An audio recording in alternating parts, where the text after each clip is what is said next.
Movie के start में हमें एक शिपिंग कंटेनर दिखाया जाता है जो कि हांगकांग से साउथ कोरिया में लाया गया था। जब दो आदमी इस कंटेनर को खोलते हैं तो वो दोनों पूरी तरह से शॉक्ड हो जाते हैं क्योंकि इस कंटेनर में एक भी आदमी जिंदा नहीं था, यानी कि सब लोग मर गए थे। इन दोनों को कुछ भी नहीं पता था कि इतने ज्यादा लोग ऐसे कैसे मर गए। तभी वहाँ पर एक सर्वाइवर जो अभी जिंदा था वो इन दोनों आदमियों में से एक का पाँव पकड़ लेता है। ये लोग उसको वहाँ पर बहुत ज्यादा मारते हैं।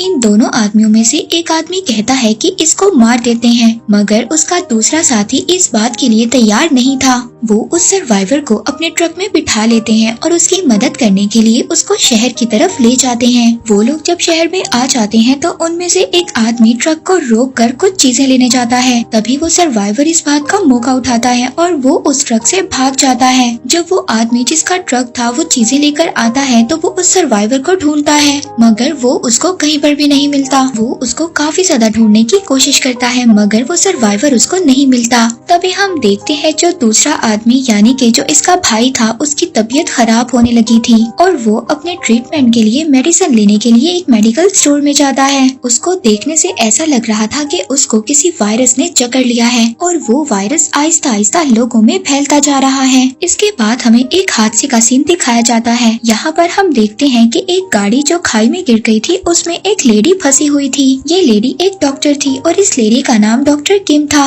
अब डॉक्टर किम को बचाने के लिए एक फायर फाइटर आता है, इसका नाम होता है जीगू। वो डॉक्टर किम को बचा लेता है और बचा कर बाहर ले आता है। तभी हम देखते हैं कि जीगू को डॉक्टर किम पसंद आ गई थी। अब दूसरे दिन डॉक्टर किम दोबारा से जीगू को उसी जगह पर बुलाती है जहाँ पर उसके साथ हादसा हुआ था और जीगू को कहती है कि मेरा बैग नीचे रह गया है, जाओ जाकर लेकर आओ। अब जीगू डॉक्टर किम की बात को कैसे टाल सकता था। वो वहाँ पर अपने एक और साथी को बुलाता है और उसकी मदद से नीचे जाता है। नीचे जाकर डॉक्टर किम का बैग ले आता है। अब जब उसका बैग लेकर वो आ जाता है तो उसके बैग में जो फोन था वो रिंग करने लगता है। ये कॉल डॉक्टर किम की बेटी की होती है। किम तो वहाँ पर नहीं थी, इसलिए जीगू ये डिसाइड करता है कि वो किम का बैग उसकी बेटी को दे आएगा। अब यहाँ पर हमें ये बात भी पता चलती है कि किम की शादी हो चुकी है और उसकी एक बेटी भी है, मगर उसके हस्बैंड ने उसको काफी टाइम पहले छोड़ दिया था और वो अब अपनी सिर्फ बेटी के साथ रहा करती थी। उसकी बेटी का नाम मीरू था।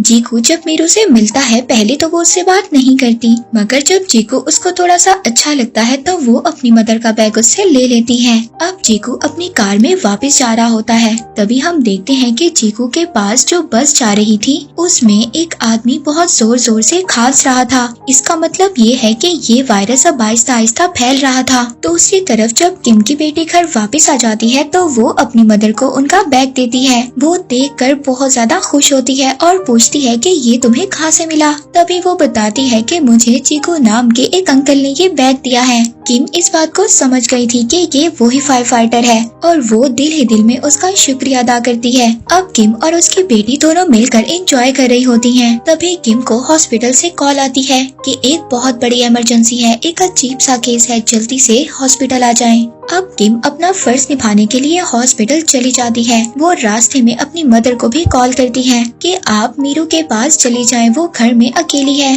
जब वो हॉस्पिटल के सीन को देखती है तो हर तरफ भगदड़ मची हुई थी। तभी हम यहाँ पर वही पेशेंट देखते हैं। वो कोई और नहीं था बल्कि जो हमने वो मूवी के स्टार्ट में दो भाइयों को देखा उनमें से उसका एक भाई था जिस पर वायरस असर कर गया था और उसकी हालत बहुत ज्यादा खराब थी और उसकी बॉडी में बुरी तरह से रेड रैशेस पड़ चुके थे। उसके बाद से एक फोन भी मिलता है। अब जब डॉक्टर उसके फोन को चेक करते हैं तो उसके मोबाइल में उनको कंटेनर की वीडियो मिलती है जिसमें बहुत ज्यादा लोग मरे हुए थे। अब किम बाहर आती है और उसके भाई से पूछती है कि ये कंटेनर तुम्हें कहाँ पर मिला और ये रिकॉर्डिंग तुमने कैसे की। वो वहाँ पर किम की बात का कोई भी जवाब नहीं देता और गुस्से में अपने भाई से मिलने जा रहा था। सभी लोग उसको रोक रहे थे। जब वो अपने भाई को जाकर देखता है तो वो पूरी तरह से शॉक्ड हो जाता है क्योंकि उसके भाई की डेथ हो गई थी। जब वो अपने भाई को टच करता है तो सभी डॉक्टर उसको रोकते हैं, मगर वो अपने भाई को ऐसे देखकर बिल्कुल टूट चुका था और वो वहाँ पर अपने उन्हीं हाथों से बाकी लोगों को भी टच करने लगता है, मगर सभी डॉक्टर्स इसको कंट्रोल कर लेते हैं। इसके बाद हम मीरू को देखते हैं, जिसको वही सर्वाइवर मिलता है जो कंटेनर में बच गया था। मीरू उसको खाने के लिए खाना देती है। वो सर्वाइवर बार बार मीरू से यही बोल रहा था कि तुम मुझसे दूर रहो,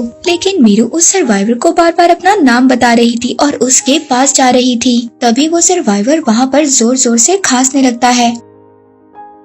मीरू अब यहाँ पर परेशान हो गई थी। तभी वो अपने चीकू अंकल को कॉल करती है और उनको वहाँ पर बुलाती है। जब वो लोग वहाँ पर दोबारा पहुँचते हैं तो वो सर्वाइवर वहाँ से जा चुका था। हमें बहुत बुरा मंजर दिखाया जाता है, जहाँ पर लोग जोर जोर से खांस रहे थे और सभी में एक एक कर ये स्ट्रेंज वायरस फैलने लगा था।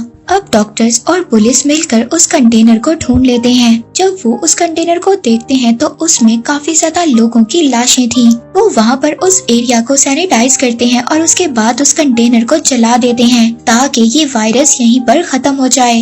मगर ये वायरस पूरे साउथ कोरिया में फैल चुका था। तभी हम देखते हैं कि मीरू अपने चीकू अंकल के साथ एक मॉल में थी। चीकू वहाँ पर मीरू से उसकी मदर का नंबर भी मांगता है ताकि वो उसको उसकी मदर के पास सेफली भेज सके। तभी हम देखते हैं कि मीरू को खाते हुए नींद आ जाती है और वो सो जाती है। चीकू उसको उठाकर बाहर ले आता है। तभी वो आकर देखता है कि मॉल में हर तरफ भागदौड़ मची हुई थी। हर तरफ लोग खांस रहे थे, बेहोश हो रहे थे। तभी चीकू की नजर एक लेडी पर पड़ती है जो कि स्टेयर्स पर खड़ी थी और वहीं पर वो बेहोश हो जाती है। और तभी चीकू मीरू को छोड़कर उस लेडी को बचाने के लिए जाता है। और दूसरी तरफ डॉक्टर की टीम उस आदमी के फोन की रिकॉर्डिंग देख रही थी। तभी डॉक्टर्स को उस रिकॉर्डिंग में वही सर्वाइवर नजर आता है। वो डॉक्टर्स सभी को उस सर्वाइवर की पिक्चर दे देते हैं। वो डॉक्टर्स बताते हैं कि ये वायरस काफी ज्यादा जानलेवा है और इस वायरस का नाम है H5N1 और इस वायरस की वजह से एक आदमी 24 या 36 घंटे में मर जाता है। और ये वायरस सबसे पहले चाइना में आया था। किम जिस हॉस्पिटल में काम करती थी वहाँ पर चीफ सभी डॉक्टर्स और लोगों को बुलाते हैं और इस वायरस के बारे में बताते हैं। डॉक्टर्स उनको बताते हैं कि अगर हमने ये वायरस नहीं रोका तो ये वायरस पूरे साउथ कोरिया और नॉर्थ कोरिया में फैल जाएगा।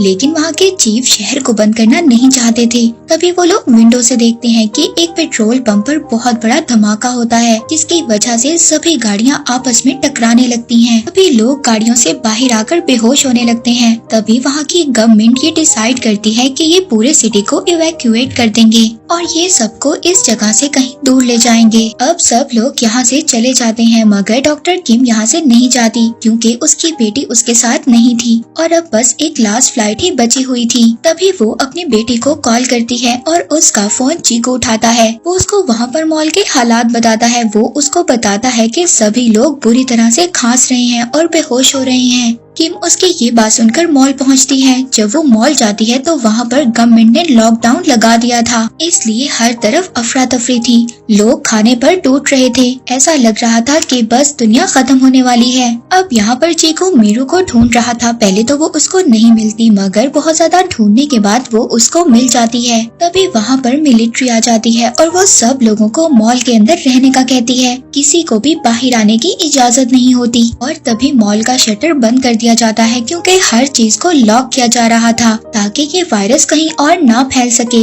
लेकिन कुछ लोग भागते हुए उस शटर से बाहर आ जाते हैं, जिसमें ये तीनों भी होते हैं। डॉक्टर किम यहाँ पर चीकू को भी कहती है कि लास्ट फ्लाइट बची हुई है, तुम भी मेरे साथ चलो। मगर चीकू उसके साथ जाने से मना कर देता है। वो कहता है कि मेरा काम है लोगों को बचाना, इसलिए अब वो अपने एक साथी को वहाँ पर बुलाता है और शटर में फंसे हुए लोगों को वहाँ से निकालने लगता है। डॉक्टर किम अपनी बेटी को लेकर एयरपोर्ट पहुंच जाती है। बस चेकिंग के बाद वो लोग जाने ही वाले थे, तभी वहाँ पर मीरू खांस देती है। मीरू को खांसते हुए एयरपोर्ट का स्टाफ देख लेता है। एयरपोर्ट का स्टाफ उनको रोक लेता है। वो कहते हैं कि वो लोग आगे नहीं जा सकते। तभी डॉक्टर किम उनको समझाती है कि इसको एक नॉर्मल कोल्ड है, ये जल्दी रिकवर हो जाएगी और वो उन दोनों को एयरपोर्ट से बाहर निकाल देते हैं। यहाँ पर हमें पता चलता है कि ये वायरस H5N1 है। ये सबसे पहले एक बर्ड को हुआ था और अब ये वायरस इंसानों में भी आ गया था। पूरे सिटी में लॉकडाउन लगा दिया जाता है। जो जहाँ पर था उसको वहीं पर रोक दिया जाता है। अब वहाँ के प्रेसिडेंट मीडिया के जरिए सब लोगों से कांटेक्ट करते हैं कि हम शर्मिंदा हैं, हम इतने ज्यादा लोगों की जान नहीं बचा सके,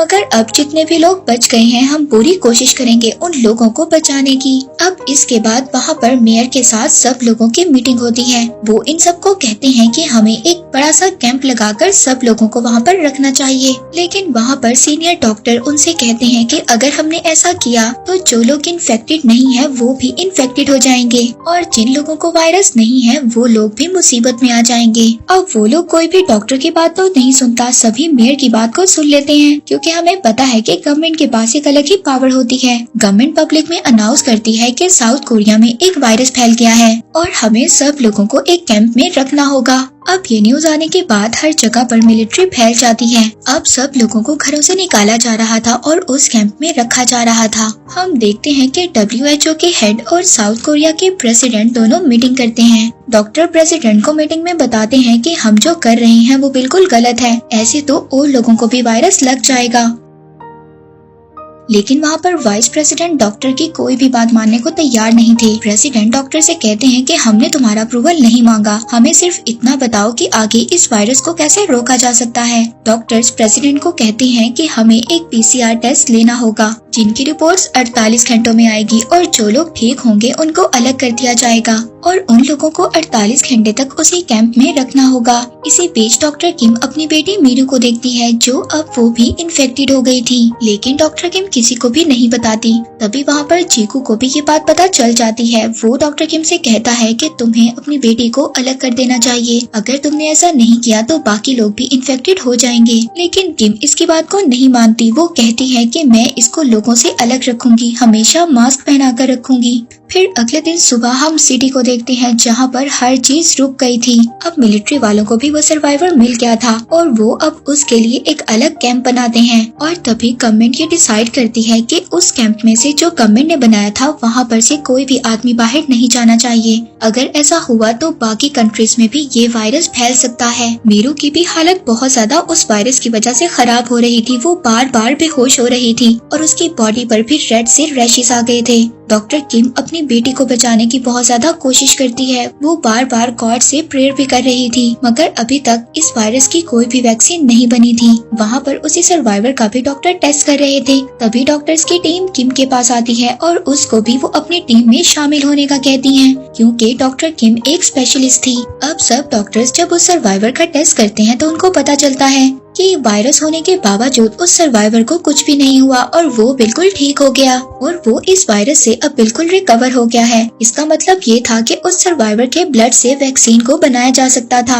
इसके बाद वहाँ पर जो डॉक्टर्स थे वो अपने सीनियर डॉक्टर को वीडियो कॉल करते हैं और वो अपने सीनियर डॉक्टर से पूछते हैं कि हम इस सर्वाइवर के ब्लड से एक सीरम बनाना चाहते हैं। उनके डॉक्टर उनको परमिशन दे देते हैं। फाइनली ये लोग सीरम बना लेते हैं और रिजल्ट भी पॉजिटिव आता है। उन्होंने वो सीरम बना लिया था। वो लोग काफी ज्यादा खुश हो गए थे, लेकिन इस सीरम को लगाने के लिए लोगों को काफी टाइम चाहिए होगा। तभी हम वहाँ पर देखते हैं कि डॉक्टर किम एक सीरम चुरा लेती है। डॉक्टर किम अपनी बेटी को वो इंजेक्शन लगा देती है, मगर तभी वहाँ पर आर्मी के लोग आ जाते हैं। वो डॉक्टर किम पर गुस्सा करते हैं और कहते हैं कि तुमने इसे यहाँ पर क्यों रखा हुआ है, ये बाकी लोगों को भी इन्फेक्टेड कर देगी। और हमें यहाँ पर पता चलता है कि डॉक्टर किम ने अपनी बेटी को इंजेक्शन लगा दिया था, लेकिन वो बेहोश थी। वो आर्मी के लोग मीरू को बेहोश देखकर ये समझते हैं कि वो मर चुकी है और वो उसको वहाँ से ले जाते हैं। डॉक्टर किम को भी वहाँ पर बेहोश कर दिया जाता है। जीकू भी कैंप से बाहर आता है और वो वहाँ पर किम और मीरू को ढूंढने लगता है, मगर तभी वो अपने सामने एक बहुत ही खौफनाक मंजर देखता है। यहाँ पर जितने भी लोग मर गए थे सबको उठाकर एक गड्ढे में डाला जा रहा था